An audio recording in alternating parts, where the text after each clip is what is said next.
Hi, I'm Nathan, And I'm Betty. and we are the Joneses, and we are Jones to Journey, formerly RV for Jesus. Mm-hmm. And this week and the next couple of weeks or so, we are going to cover some of the questions that we get asked The most. the most, yes, about who we are, what we do, why we do it, when we did it, started, How come we did it? yes, how we do it. And also, where we go. So today we're going to cover the who we are, which is we've already covered sort of that with introducing ourselves. But Jones to Journey, which started out as RV for Jesus, we started out our YouTube to help keep in touch with our kids, to let our kids and our grandkids, especially, know what we've been doing and why we're doing it and that kind of a thing. Where we were, what we were seeing. Yep. And we like to explore. And answer their questions. And answer some of their they questions. Had a lot of questions. Yes. And we have a Facebook page, which is also Jones to Journey, and an Instagram, which is also Jones to Journey, so it's easy to remember. And of course, if you're watching this, you know already that we have YouTube, which is also, again, Jones to Journey. And if I'm boring you with saying Jones to Journey thousands of times, it is just because we want to introduce us, and hopefully you'll like our channel. We do not just for our grandkids, but we also do some informative stuff. You can look back on our page and see some of the places we've been and some of the things we do. We also give you instruction videos as to how to do some of the things that we are. Tips and hacks. Yes, tips and hacks. Full-time RV living. Exactly. And so, hopefully you'll like the video. If you do, please hit the like button, give us a thumbs up. And if you want to know more about us, see more about us, and know when we post a video every time, hit the subscribe button and remember to ring the bell. That way you'll get a notification when we do post a video. So let's jump right in. Yep. With who we are. So obviously we are not retired, but we are sort of semi-retired. And we are not filthy rich. No, absolutely not. No. Matter of fact, far from that. And we'll get into what we do to afford, how we afford RVing full-time, but not today. We're going to follow that up with another video. Yes, exactly. But we are parents. We have 4 kids and grandparents. To a great big number. Yes, we have 15 grandkids. And also we and have a fur baby. They are the light of our lives. Yes, and we also have a fur baby, as you can tell, who is camped out on my lap here.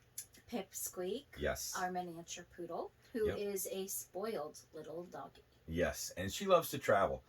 Some dogs don't love to travel, but Pip loves to travel. If I say car ride, that is the head what pops happens. up, and she's like, "Don't tease me like that, Dad. You know I like to go car riding. I know I like to travel, huh? Yes, oh yes." But she travels well, and she loves to travel with us, and she goes hiking with us. She'll go biking with us, all of those things, and you can see some of that in some of our previous videos. I'm just referring to our list to keep him on track. Yes, because I like to wander. He takes a lot of rabbit trails. Rabbit trails, yes, to coin a phrase. Yes. So that's who we are. What we do is, and we've sort of mentioned this, is we full-time RV. Now, what's a full-time RVer? Well, full-time RVer is basically somebody who uses their RV as their home. Exactly. Now, does that mean we've given up everything and don't have a home? Well, many RVers do that. They sell their sticks and bricks, and a sticks and bricks house is just exactly that. It's a house made of sticks and bricks versus an RV, which is made of all different other kinds of materials, steel and including tires, so it can roll around. Exactly. Mm-hmm. And they've sold their sticks and bricks and put everything into traveling. And we have too, except we haven't sold ours. We do have a home base, which we can go back to if necessary. For instance, during COVID. Yes, we did that for a little bit, but we also did some working during COVID. Mm-hmm. But anyways, back on track a little bit. We live full time in our RV, and we travel around the country. Matter of fact, we have been to 45 of the 50, no, excuse me, 44 of the 50 states. We have been to 46 of the continental United States, and also have not been to Alaska yet, or Hawaii. But we're looking to go there sometime down the road, probably Alaska before Hawaii, but we'll see what happens.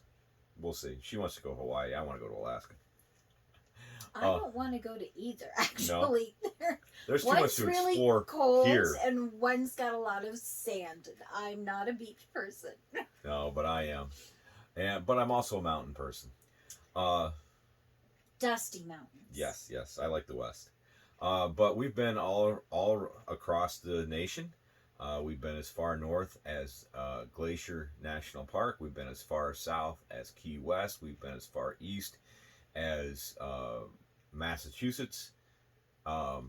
Maine, excuse me, not Yes, Massachusetts. Maine. Got that mixed up. And as far west as California, San Diego, and Anaheim. So we've been around the country a couple of times. And we enjoy our traveling. We have seen so much of the country, not everything by any means, shape, or form. There's so much more to see. And honestly, that's part of why we travel. Yes. Because we have such a huge bucket list of places we want to see. Correct. And we wanted to see them while we could still enjoy them, while we could go ahead and still hike, 5 or 6 miles, or maybe hike the Narrows at Zion. And do those kind of things. We've been up and been into Arches, and we've hiked up to Delicate Arch, which, if you've ever seen the license plate. That. He hiked to Yes, Delicate Arch. hiked to Delicate Arch. But if you've ever seen the Arizona license plate, that's the arch that's on their license plate. And we've been a lot of different places, and had a lot of fun. We've been to one national park that is not attached to the continental United States, but it's just outside, just past Key West. Dry Tortugas. Dry Tortugas. The only way to get there is either by boat or by plane. And we went by boat, which was an interesting trip. But yeah. The why we do it is because we want to see the country. More importantly, is we were called into this lifestyle to share the gospel and the love of Christ to other people in a setting that was more relaxed, unconventional, in a campground setting where maybe people who would never darken the door of a church, where you could sit down and, if the door opens up, talk to them about what God has done with them and done for them, and how the love of Jesus can affect their life. And we not only share that verbally, but we also share that physically on the road by helping out, by volunteering. Some places we even have the opportunity to hold chapel or help out with chapel at one campground that we work at. And so that is the major why as to why we've gone on the road, is to share that in a setting that's less formal. It's more informal. Yes. It's more comfortable for some people to be able to talk about God in the setting that He created. Correct. Rather than in a man-made building, which can feel intimidating. Yes. For a lot of people. And out on the road, when you're sitting out by the campfire or walking your dog in your PJs and carrying a bag of dog poop. Yes. That's definitely informal and no judgment there. Yes. Campers are not a lot of judgmental people. Absolutely. We're from all walks of life. And so that is part of the why. We wanted to see the country. We wanted to share the love of God with others. And we did not want any longer to be bogged down, if that's the right term, or strapped to a desk. We were ready for a change. Yes. We we were management Mm-hmm. and working for corporates, Corporate America. corporations, and by no means were we like tied to our desks, but it could feel like that. Yep. And listen, maybe not tied to the desk, but tied to a phone. I've worked some vacations the whole way through. I've worked. He's had his wife threaten to throw his cell phone for work off a boat. Yeah. Yes, he has. And I got tired of being at work 24/7 or on call 24/7, which isn't a bad thing, and I enjoyed it when we did it, but it was time for a change for us, and God called us into this lifestyle. He gave us a wake-up call. Yep, exactly. He did. So physical and health issues came up, and we just decided together that we really wanted to be able to spend time together. Yes. A lot of people can relate Yep. to starting your marriage and having all this time together, and then children come along, and now it's who's got to pick up this one from track practice, and who's going to the soccer match, and is this one in dance class or that one in whatever. And then you're going to church, and you have charity events that you're trying to help with as well, and work. And it becomes a I love you at bedtime. Yeah. And not a lot of together time. And when you are on the road full time and living in 200 to 300 square feet of space rather than 15 to 2,000 square feet, 1,500. You definitely have more together. Yes, time. You do. Yes, you do. And as a matter of fact, that's funny because when we first went full time, our daughter thought we were crazy and was concerned that we would not be able to do it, and needed proof of life phone calls and video. Yes, for him. For me, when we first started out. I have red hair. There's a reason. But it's great. It's awesome. I mean, the little space that we live in extends into the outdoors. So, yes. You know, if we need to get a little one bit of us is us having time, a little bit of I need me time. Yep. Then the other one goes for a walk. Go outside, go for a walk. Take Pip, as Pip says, hey, walk. I like that idea. We can go outside and go for a walk or go for a hike or whatever we need to do. And we like it. We love it. Yes. And we have had several different kinds of recreation vehicles. Let me back up a little bit and say that we started full-timing before we really knew we were full-timing. But officially we started been 6 years. Yes.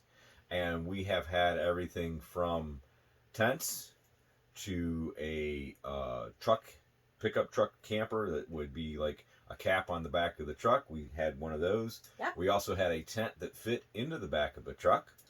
I think it might be easier to say that, truthfully, the only type of camper we have not had would be what they consider a class... No, we even have a Class B. A pop-up is the only kind of camper we have not had. Right, is a pop-up. And that's my fault because I like solid walls. But we've had a tent. We had a Class B van that was a conversion van that we actually traveled all the way out to Arizona with and back and camped. When our children were younger. Yep, exactly. We've had a Class C. We've had a bumper pull. We've had 2 different fifth wheels. One was 30 feet. The other one was 42 feet. And we are now currently in a 32-foot Class A. This is our first Class A motorhome. Mm-hmm. And we're enjoying it. It's a little bit smaller than the 42-footer was. It's a lot smaller. But what we gave up in length, we gained in other areas. So we enjoy it. Yes. And if you're going to be following our channel for long, you'll end up seeing some reno. Because I have my mind on a change. And that's a nice thing. Just like with the Sticks and Bricks house, you make it your own. You can paint the walls or change some of the decor or change some of the furniture or anything like that. And we have done that in And some make of it your our own. yes, done that with some of our RVs and even in this RV. So we're going to end this video now, but we do want to let you know that we will be making another video that'll be coming out in another week or so. Yep. And in that video, we're going to talk about how we earn a living on the road. Yep. And what exactly we do. Exactly. And then also some either in that video or further down the road, we'll talk about some of the places that we've gone and some of the things that we've seen, so the where of it. And we'll also talk about where we stay, how we do it. And that's part of the how, is how do we plan out where we're going to go or what we're going to do, and how do we stay, how do we afford it, what memberships we have, that kind of a thing.